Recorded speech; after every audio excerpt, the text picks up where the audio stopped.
ಲೋಕಾಯುಕ್ತದ ಹೆಸರಿನಲ್ಲಿ black mail ಮಾಡ್ತಾ ಇದ್ದವನನ್ನ ಪೊಲೀಸರು ಲಾಕ್ ಮಾಡಿದ್ದಾರೆ. ಲೋಕಾಯುಕ್ತ ಡಿವೈಎಸ್ಪಿ ಅಂತ ಹೇಳಿ ಅಧಿಕಾರಿಗಳಿಗೆ ಈತ ಬ್ಲಾಕ್ ಮೇಲ್ ಮಾಡ್ತಾ ಇದ್ದ. ಮುರುಗಪ್ಪ ಎಂಬ ಆರೋಪಿಯನ್ನ ಸದ್ಯ ವಿಧಾನಸೌಧ ಠಾಣೆ ಪೊಲೀಸರು ಬಂಧಿಸಿದ್ದಾರೆ. ಹಿಂದೆ ರಿಸರ್ವ್ ಪೊಲೀಸ್ ಕಾನ್ಸ್ಟೇಬಲ್ ಆಗಿದ್ದ ಈಗ ಆರೋಪಿಯಾಗಿರುವಂತಹ ಮುರುಗಪ್ಪ ಕಾನ್ಸ್ಟೇಬಲ್ ಕೆಲಸದಿಂದ ಆತನನ್ನ ವಜಾ ಮಾಡಲಾಗಿತ್ತು. ಈ ಮುರುಗಪ್ಪನ ಹಿಸ್ಟ್ರಿ ಕೇಳಿದ್ರೆ ಶಾಕ್ ಆಗೋದು ಗ್ಯಾರಂಟಿ. ಈತ ಅಧಿಕಾರಿಗಳಿಗೆ ನಾನ್ ಲೋಕಾಯುಕ್ತದವನು ಅಂತ ಹೇಳಿ ಯಾಮಾರಿಸ್ತಾ ಇದ್ದ, ಅವರಿಂದ ವಸೂಲಿಗಿಳಿತಾ ಇದ್ದ. ಸದ್ಯ ಆರೋಪಿ ಮುರುಗಪ್ಪನನ್ನ ಲಾಕ್ ಮಾಡುವಂತಹ ಕೆಲಸವನ್ನ ಪೊಲೀಸರು ಮಾಡಿದ್ದಾರೆ. ತಾನು ಲೋಕಾಯುಕ್ತ ಡಿವೈಎಸ್ಪಿ ಅಂತ ಹೇಳಿ ಜನರನ್ನ ಯಾಮಾರಿಸ್ತಾ ಇದ್ದವನು ಲಾಕ್ ಆಗಿದ್ದಾನೆ. ಈತನ ಹಿನ್ನೆಲೆ ಏನು? ಆರೋಪಿ ಮುರುಗಪ್ಪ ಮೇಲೆ ರಾಜ್ಯದ ವಿವಿಧ ಠಾಣೆಗಳಲ್ಲಿ ಕೇಸ್ಗಳಿದಾವೆ.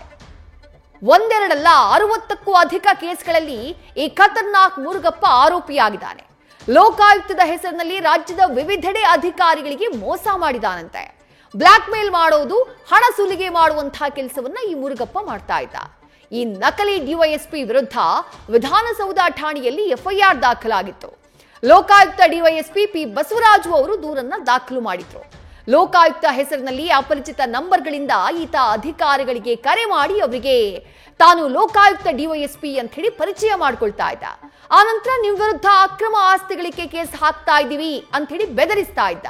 ನಿಮ್ ವಿರುದ್ಧ ಕೇಸ್ ಹಾಕಬಾರದು ಅಂದ್ರೆ ನೀವು ಹಣ ಕೊಡಬೇಕು ಅಂತ ಹೇಳಿ ಡಿಮ್ಯಾಂಡ್ ಇಡ್ತಾ ಇದ್ದ ಈ ಮುರುಗಪ್ಪ ಹಲವು ಸರ್ಕಾರಿ ಅಧಿಕಾರಿಗಳಿಗೆ ಈ ರೀತಿ ಬೆದರಿಸಿ ಹಣವನ್ನ ವಸೂಲಿ ಮಾಡಿರುವಂತಹ ಆರೋಪ ಇದೆ. ಲೋಕಾಯುಕ್ತದ ಹೆಸರಿನಲ್ಲಿ ಬ್ಲಾಕ್ ಮೇಲ್ ಮಾಡಿ ಹಲವು ಬಾರಿ ಜೈಲ್ ಕೂಡ ಸೇರಿದ್ದ. ಆದ್ರೆ ಬೇಲ್ ಪಡೆದು ರಿಲೀಸ್ ಆದ ಬಳಿಕ ಮತ್ತದೇ ಲೋಕಾಯುಕ್ತ ಹೆಸರಿನಲ್ಲಿ ವಂಚನೆ ಮಾಡ್ತಾ ಇದ್ದ. ಕಳೆದ ತಿಂಗಳು ಬೆಂಗಳೂರು ಲೋಕಾಯುಕ್ತ ಹೆಸರಿನಲ್ಲಿ ಅಧಿಕಾರಿಗಳಿಗೆ ಈತ ಬೆದರಿಕೆಯನ್ನ ಹಾಕಿದ್ದ. ಬ್ಲಾಕ್ ಮೇಲ್ ಮಾಡಿದ್ದ. ಆ ಅಧಿಕಾರಿಗಳು ಲೋಕಾಯುಕ್ತ ಕಂಪ್ಲೇಂಟ್ ಕೊಟ್ಟಿದ್ರು. ವಿಧಾನಸೌಧ ಪೊಲೀಸರಿಗೆ ಲೋಕಾಯುಕ್ತ ಡಿವೈಎಸ್ಪಿ ದೂರನ್ನ ಕೊಟ್ಟಿದ್ರು. ಆ ದೂರಿನ ಆಧಾರದ ಮೇಲೆ ವಿಧಾನಸೌಧ ಠಾಣೆಯಲ್ಲೇನ್ ಪ್ರಕರಣ ದಾಖಲಾಗಿತ್ತು, ತನಿಖೆಯ ಸಂದರ್ಭದಲ್ಲಿ ಮುರುಗಪ್ಪ ಕೆಲಸ ಮಾಡ್ತಾ ಇರೋದು ಅನ್ನೋದು ಬೆಳಕಿಗೆ ಬಂದಿದೆ. ಸದ್ಯ ಬೆದರಿಕೆ ಕೇಸ್ನಲ್ಲಿ ಮುದ್ದೇಬಿಹಾಳ್ ಪೊಲೀಸರ ಕೈನಲ್ಲಿ ಈ ಕಿಲಾಡಿ ಮುರುಗಪ್ಪ ಲಾಕ್ ಆಗಿದ್ದಾನೆ. ಜನವರಿ 28ನೇ ತಾರೀಕು ಮುರುಗಪ್ಪನನ್ನ ಬಂಧಿಸಿ ಜೈಲಿಗೆ ಕಳುಹಿಸಿದ್ದಾರೆ ಪೊಲೀಸರು.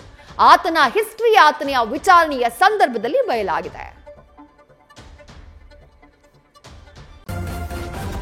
ನ್ಯೂಸ್ ಫಸ್ಟ್ ನಿರ್ಭೀತಿಯಿಂದ ನಿಮ್ಮ ಪರವಾಗಿ.